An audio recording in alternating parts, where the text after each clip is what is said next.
Movie যখন কাল্পনিক না হয়ে বাস্তবের কোনো এক সত্য ঘটনা হয়, তখন সেই মুভিটি জীবন্ত হয়ে ওঠে। প্রায় 3 বছর ধরে দুইজন মানুষ এই বরফে ঘেরা জায়গায় কী করছিল, যে এখানকার তাপমাত্রা ছিল -40 ডিগ্রি। আমরা জানি যে 0 ডিগ্রি তাপমাত্রাতে জল জমে বরফ হয়ে যায়। ভাবতেই অবাক লাগে যে -40 ডিগ্রি তাপমাত্রা কতটা না ভয়ঙ্কর ঠান্ডা। আর তার সাথে ছিল সেইখানে নরখাদক ভাল্লুক। হ্যালো অ্যান্ড ওয়েলকাম, তোমরা দেখছো বেস্ট অফ ইনসাইট। আসলে এটি একটি সত্য ঘটনা, একটি সত্যি লোকের সাথে ঘটেছিল। সেই কথা ভেবেই গায়ে কাঁটা দিয়ে ওঠে।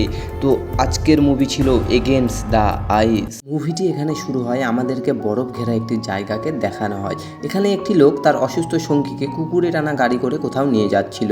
আসলে এই কুকুরে টানা গাড়িকে স্লেজ গাড়ি বলা হয়। আমরা দেখি এখানে যে লোকটি ছিল তার নাম ছিল ক্যাপ্টেন এজনার, এবং তার সাথে যিনি ছিলেন অসুস্থ এবং তার নাম ছিলেন লেফটেন্যান্ট জর্ডানসন।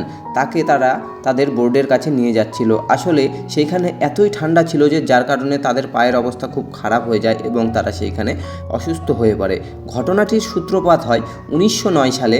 আমেরিকা একটি দাবিতে জানায় যে সেইখানে একটি জলাশয় রয়েছে। আসলে সেই জলাশয়টি ডেনমার্কের ভিতরে পড়ে না আমেরিকার ভিতরে পড়ে।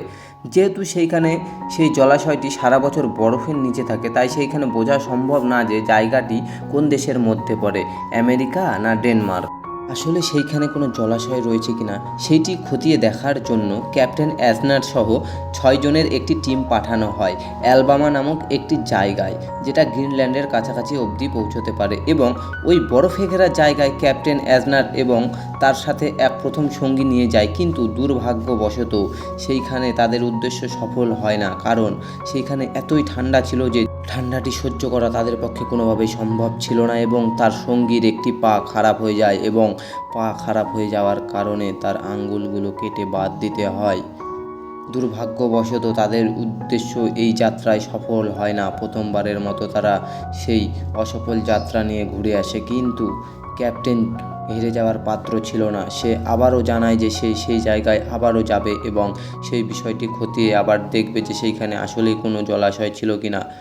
ক্যাপ্টেন এজনার এই বিষয়টি খতিয়ে দেখার খুব চেষ্টা করছিল যে আসলে তারা সেইখানে যে টিমটি নিয়ে গিয়েছিল সেই টিমের লোকগুলো কোথায় নিরুদ্দেশ হয়ে গিয়েছিল, তাদেরকে কেনই বা খুঁজে পাওয়া যাচ্ছিল না। আর সেইখানে যদি সত্যি বা জলাশয় থাকে, সেই জলাশয়টি বরফের নিচে চাপা পড়লে সেই জলাশয়টিকে খুঁজে বার করবে যেভাবেই হোক, এবং সেটি কোন দেশের ভিতরে পড়বে সেটি খতিয়ে দেখবে এবং তাদের দেশকে সেইখানে একটি স্বীকৃতি দেবে।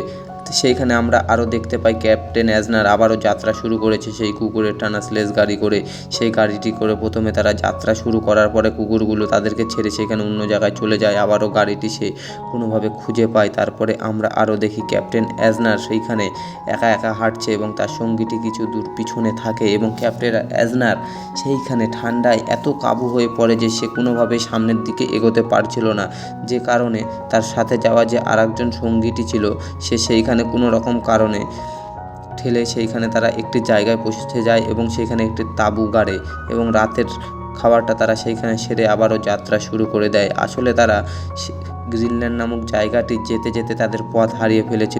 ক্যাপ্টেন এজনারের দ্বিতীয়বারের যে যাত্রাটি সেটি কি সফল হয়েছিল, না তাদের সামনে আরও কোনো বিপদ অপেক্ষা করছিল? তারা কি তাদের দেশকে স্বীকৃতি দিতে পেরেছিল? সেই জলাশয়টির বিষয় নিয়ে কি হয়েছিল তাদের সঙ্গে আগে দেখতে চ্যানেলটি অবশ্যই সাবস্ক্রাইব করে দাও আর বেল আইকনটি টিপে অলে করে দাও, নইলে তোমারও পা জমে বরফ হয়ে যাবে। তো দেখা হচ্ছে পরের কোনো ভিডিওতে। ততক্ষণের জন্য সবাই ভালো থাকো, সুস্থ থাকো।